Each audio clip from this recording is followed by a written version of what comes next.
Monster berukuran sedang ini berjarak sekitar 1000 tahun cahaya dari bumi atau hampir sejauh 9.600 triliun kilometer. Kalau dalam skala jagat raya sih, seperti tetangga sebelah, masanya lebih dari 4 kali lipatnya matahari serta diselimuti lapisan gas. Seluruh lapisan gas memancarkan sinar terakhirnya sebelum menghilang di bagian dalam. Pancaran cahaya ini termasuk yang paling terang di ruang angkasa. Di dekatnya ada 2 bintang, yang satu mengorbit objek kuat itu dan yang satunya mengelilingi bintang induknya. Para ilmuwan memperkirakan jarak lubang hitam yang baru terdeteksi ini paling dekat dengan bumi. Cuma di sistem ini pula, lubang hitam bisa dilihat dengan mata telanjang.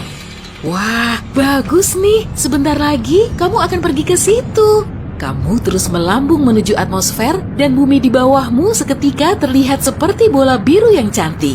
Kamu melewati stasiun ruang angkasa internasional. Belum juga kelihatan jelas, stasiun ini seketika lenyap dari pandangan. Pantas saja sih, objek luar angkasa terbesar yang dibuat oleh manusia ini bergerak dengan kecepatan melebihi 27.000 km per jam. Kamu terus menjauhi bumi, kemudian melihat banyak satelit yang mengelilinginya.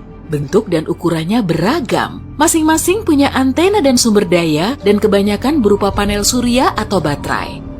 Kamu sampai di bulan. Objek langit berbentuk bulat ini berhawa kering dan dingin. Di permukaannya juga terdapat banyak kawah dan batuan. Ada juga area gelapnya. Inilah rongga raksasa bekas tabrakan asteroid atau komet yang dibanjiri oleh lava basalt. Sedangkan area yang lebih terang berupa dataran tinggi. Yuk kita lanjutkan perjalanan menuju Mars yang juga disebut sebagai planet merah. Ya, tentu karena diselimuti debu halus berwarna oranye kemerahan mirip bedak talk. Permukaannya berbatu-batu, serta banyak jurang, gunung berapi, kawah, dan danau kering. Ada juga badai debu yang meliuk-liuk, dari dekat memang terlihat seperti tornado raksasa, tapi itu belum seberapa loh, karena badai besar bisa terlihat dari bumi. Oke, kita sampai di raksasa gas Jupiter. Planet ini tertutup oleh awan-awan tebal berwarna merah, kuning, coklat, dan putih. Warna-warni ini membuat Jupiter terlihat bergaris-garis. Permukaannya tidak padat dan cuma berupa lapisan gas, sehingga kita tidak bisa menapakkan kaki di situ.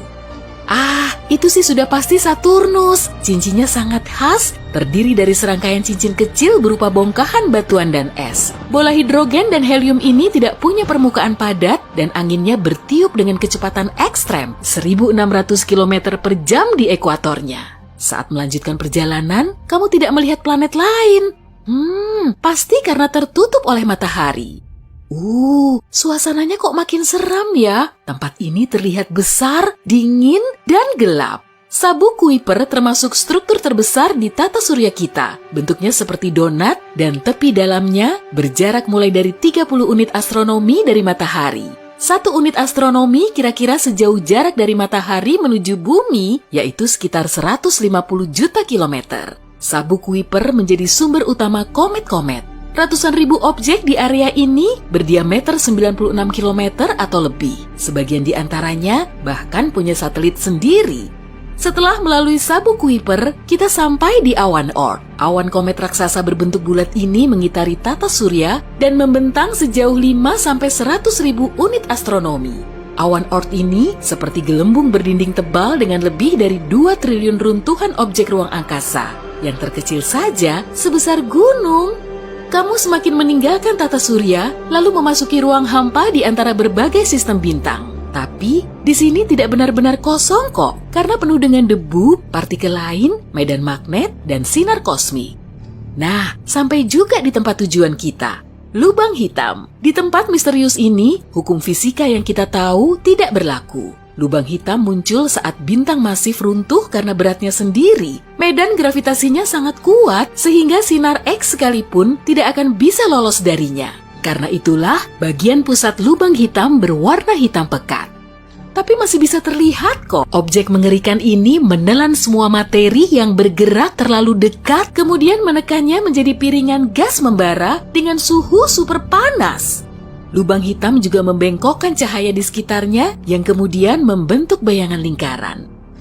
Kamu pun mendekati medan gravitasi bersuhu panas ini untuk mencari horizon peristiwa. Setiap lubang hitam punya garis tak kasat mata. Kalau sampai melintasinya, benda apapun tak akan bisa lolos. Termasuk seberkas sinar, semakin ke dalam, gravitasinya sangat kuat.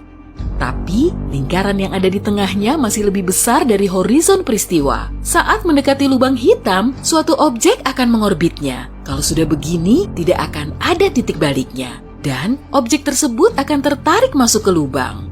Sebelum sampai di horizon peristiwa, kamu akan melewati lingkaran foton. Ya, memang terlihat mirip bayangan lubang hitam sih, tapi sebenarnya bukan. Kalau tubuhmu masih tetap utuh setelah sampai di sini, kamu akan bisa melihat tengkukmu. Partikel cahaya dari kepalamu akan mengelilingi lubang hitam dalam kecepatan tinggi, lalu mendekatimu dari depan. Sayangnya, kamu tak akan bisa menangkis. Saat menuju pusat lubang hitam, akselerasi kepala dan kakimu akan berbeda jauh. Bahkan beribu kalinya gravitasi bumi. Kamu akan mengalami spagetifikasi. Nah, ini kita bahas lagi nanti ya. Kamu bisa lihat sendiri kan, objek malang itu tidak bisa melawan gravitasi lubang hitam. Saat tertarik ke orbitnya, materi akan gepeng menjadi pita setipis pisau cukur yang berputar-putar. Gesekan, panas, gaya listrik dan magnet memberi energi pada piringan ini sehingga mulai bersinar benderang. Lubang hitam yang paling masif punya pita terang ini, bahkan jutaan galaksi pun akan kalah terang.